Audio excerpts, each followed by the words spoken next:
કોઈ સલીમ સુરેશ બનીને મારા રાજ્યની દીકરીઓને, ભોલી ભાલી દીકરીઓનું જીવન બરબાદ કરવાની કોશિશ કરશે તો એક એક લોકોને શોધીને એનો હિસાબ કરવામાં આવશે। આજે આ બધી જ દીકરીઓને સાચી માહિતી મળે,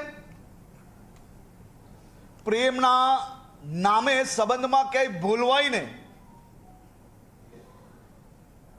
કોઈ ખોટી જગ્યા પર ફસાઈ ના જાય, તે માટે અનેક કિસ્સાઓની બી સ્ટડી કરવામાં આવી। બનાસકાંઠાનો એક કિસ્સો,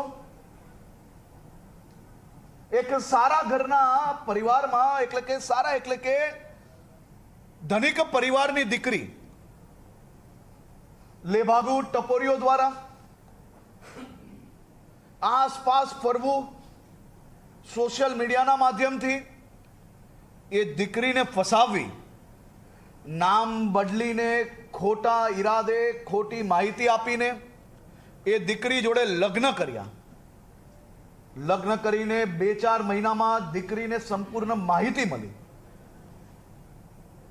એ દીકરો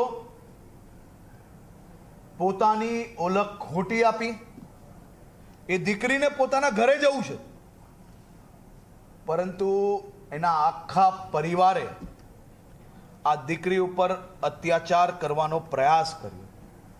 આ દીકરી પાસે એના પિતાની સંપત્તિમાંથી કંઈક સંપત્તિ મળે તે માટે હેરાન કરવામાં આવી। એ દીકરીને બનાસકાંઠા પોલીસ દ્વારા, એ છલ કપટ ધરાવતો દીકરો, એ અસામાજિક ટપોરીને પોલીસે એવો પાઠ બનાવ્યો કે દીકરી તો ઘરે પાછી આવી જ, પરંતુ એ દીકરીએ હવે સંકલ્પ લીધો છે કે આવનારા દિવસોમાં રાજ્યની બીજી કોઈ દીકરી આવા ટપોરીઓનો ભોગ ના બને, તે માટે એ સામાજિક પ્રસંગે જઈને સાચી હકીકતો લોકોની સામે લાવશે। આ જ પ્રકારે મહેસાણાનો કિસ્સો, પંચમહાલનો કિસ્સો, નવસારીના કિસ્સાઓ આપણે સૌએ અનેકવાર જોયા છે। આવી માતાઓની વેદનાને આપણે જોઈ છે નજીકથી।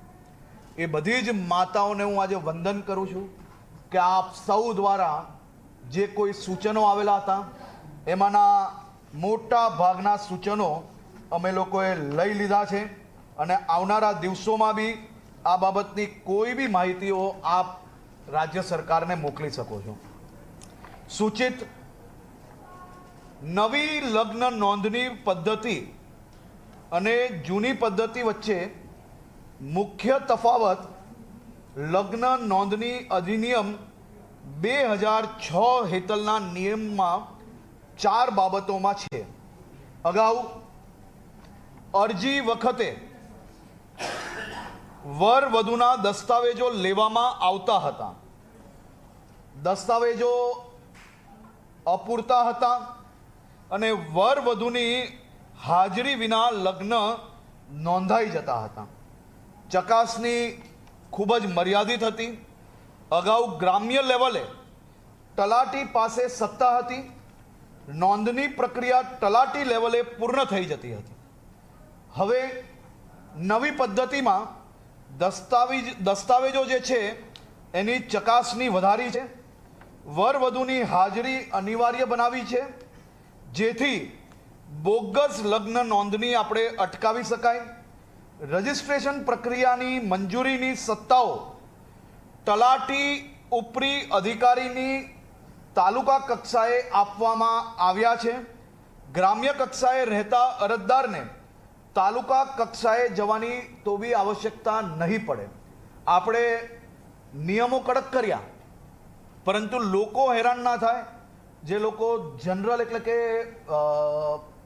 વિધિ વિધાનપૂર્વક લગ્ન કરતા હોય છે, માતા પિતાની મંજૂરી જોડે કરતા હોય છે અને સામાજિક લગ્ન જે કરતા હોય છે, એવા લોકોને બી ખોટા ધક્કાઓ ના ખાવા પડે। અને સામાન્ય રીતે પ્રેમ લગ્નમાં બી જો કોઈ લોકો પોતાની ઓળખ ખોટી નથી બતાડતા, એવા લોકોને બી ખોટા ધક્કા ના ખાવા પડે એવી બી ચિંતા કરી છે। હાલમાં જે નવી પદ્ધતિ છે એમાં નોટરી જે કરીને આપે છે એની જવાબદારી બી ખૂબ ગંભીરતાપૂર્વક બનાવવામાં આવી છે। એ નોટરી તમામ લોકોની હાજરી વગર જો સિક્કો મારશે તો એની ઉપર બી કડક પગલાં ભરવામાં આવશે. એના પછી જે અરજી હાલમાં જે તલાટી પરમિશન આપતા હતા, લગ્ન રજીસ્ટ્રેશન કરતા હતા, એની બદલે તલાટી હવે અરજીને સ્વીકારશે, તમામ મુદ્દાઓ ચેક કરશે અને ઉપરી જે અધિકારીઓ આપણે અલગ અલગ જગ્યા પર જે જવાબદારી આપી છે તેને એ તમામ ફાઇલ એ ઉપર મોકલવાની રહેશે અને ઉપરી અધિકારી દ્વારા એ લગ્ન રજીસ્ટ્રેશન કરવામાં આવશે. આની અંદર માતા પિતાનું આધાર કાર્ડ બી લઈએ છે, માતા પિતાના ટેલિફોન નંબર, એડ્રેસ બી આની અંદર લેવામાં આવે છે, જેથી લગ્ન નોંધણી જ્યારે કરવામાં આવે એટલે કે જ્યારે અરજી આપે છે લગ્ન નોંધણી માટેની, તે જ દિવસે લગ્ન નોંધણી કરનાર દીકરીના માતા પિતાને આ સંપૂર્ણ ડિટેલ એમના ઘરે મોકલી લેવામાં આવશે. એ માતા પિતાને ધ્યાનમાં હોય તો કોઈ વાંધો નથી, એ માતા પિતાને ધ્યાનમાં ના હોય તો એમની ફરજ છે કે એમના દીકરીને સમજણપૂર્વક જો કોઈ બી જગ્યા પરથી માતા પિતા દીકરીને હેરાન કરશે તો એ બી નહીં ચલાવવામાં આવશે. દીકરીને સમજણપૂર્વક સામાજિક રીતે સમજાવે એ એમની ફરજ છે, એ એમનો ધર્મ છે અને એમાં અમે બી સહયોગી છે. પરંતુ દીકરીઓ પર પ્રેશર કરશે તો એ ચલાવી લેવામાં નહીં આવશે. તો આ સંપૂર્ણ માહિતી 10 દિવસની અંદર એના પરિવારને મોકલવાની રહેશે. 1 મહિનાની અંદર આ રજીસ્ટ્રેશનની જે પ્રક્રિયા, જે નિયમ છે આપણો, એ નિયમ પ્રમાણે આગળ વધવામાં આવશે. તે પહેલાં માતા પિતા પોતાના દીકરા દીકરી જોડે સંકલન કરીને આ બાબતે કોઈ બી ગંભીરતાપૂર્વક જો કોઈ વાંધો હોય, એ કંઈ ચેક કરવું હોય દીકરાનું કે એની ઓળખ સાચી છે ખોટી છે, તો એ સંપૂર્ણ સમય એ માતા પિતાને મળી રહેશે અને કોઈ બી લેભાગુ લોકોને સીધો રસ્તો નહીં મળે. ખાસ કરીને આવનારા દિવસોમાં એક પોર્ટલ બી બનાવવામાં આવશે. આ પોર્ટલમાં જેવું રજીસ્ટ્રેશન માટે અરજી આપવામાં આવશે એવી જ મિનિટે વોટ્સએપના માધ્યમથી માતા પિતાને એમની દીકરી લગ્ન રજીસ્ટ્રેશન માટે જે ડિટેલ મોકલી છે એની ડિટેલો આપવામાં આવશે. કુલ મળાવીને અમે એક પ્રયાસ કર્યો છે કે માતા પિતાની વેદનાઓ બી સચવાય, દીકરા દીકરીઓનો હક બી સચવાય અને કોઈ બી લેભાગુ કર્મચારી સિસ્ટમની અંદરથી કોઈ એરર શોધીને આવા પરિવારોનું જીવન બરબાદ કરવામાં એ પોતે એના એમ કહી શકાય કે એ પોતે આ જીવન બરબાદ કરવાનું કારણ સિસ્ટમ ના બને તે પ્રકારની વ્યવસ્થાઓ આખી ઊભી કરવાનો નિર્ણય લેવામાં આવ્યો છે.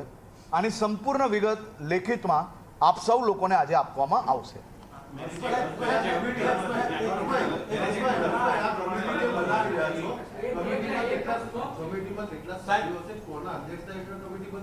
અને બીજો પ્રશ્ન એ છે કે ઓનલાઈન જે સજેશનો મંગાવ્યા છે આરોગ્ય વિભાગની વેબસાઇટ પર, એ ક્યારથી શરૂ થશે ને ક્યારે પૂર્ણ થશે તારીખ પ્રમાણે? મેરેજ એક્ટ અલગ અલગ હોય છે, એટલે સમાજ ધર્મની હોય છે, તો આ બધામાં લાગુ પડશે. જો મેં પહેલાં જ કહ્યું કે લગ્નના નિયમો બદલી ના શકાય. લગ્ન નોંધણીની જે પદ્ધતિ છે એમાં એરર હતી, એ એરરને સંપૂર્ણ રીતે બદલીને એને કવચ બનાવવામાં આવ્યું છે કે માતા પિતાની વેદનાઓ બી સચવાય અને યુવાનોનો હક બી સચવાય. આ બધા જ વિષયોને સમજીને એક કોમ્પ્રિહેન્સિવ આપણે કહી શકાય એવું આ પદ્ધતિ બનાવવામાં આવી છે.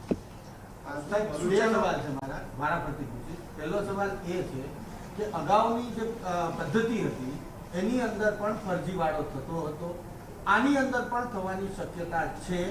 જો ફરજીવાળો થયો તો કોની જવાબદારી રહેશે, એને શું સજા રહેશે, એવું કંઈ અત્યારે જે લેવલ પરથી કોઈ ખોટું કરે એ લોકો પર કાનૂની કાર્યવાહી કરવામાં આવશે. અને બીજો વિષય કે આ જે પદ્ધતિ આપણે નક્કી કરી છે તે માટે 1 મહિનાનો સમય લોકોને આપણે આપ્યો છે. તમામ સામાજિક સંસ્થાઓ હોય કે યુવાનો હોય એ પોતપોતાની લાગણી દર્શાવે છે. હવે બીજો સવાલ, પહેલા એવું હતું કે કોઈ પણ જગ્યાએ એ નોંધણી થઈ શકે, શું આની અંદર એવો કોઈ સુધારો કર્યો છે કે આધાર કાર્ડ વર કે વધુનું જ્યાંનું એડ્રેસ હોય એને સરાઉન્ડિંગ એરિયામાં જ નોંધણી થાય કે ગમે ત્યાં થશે?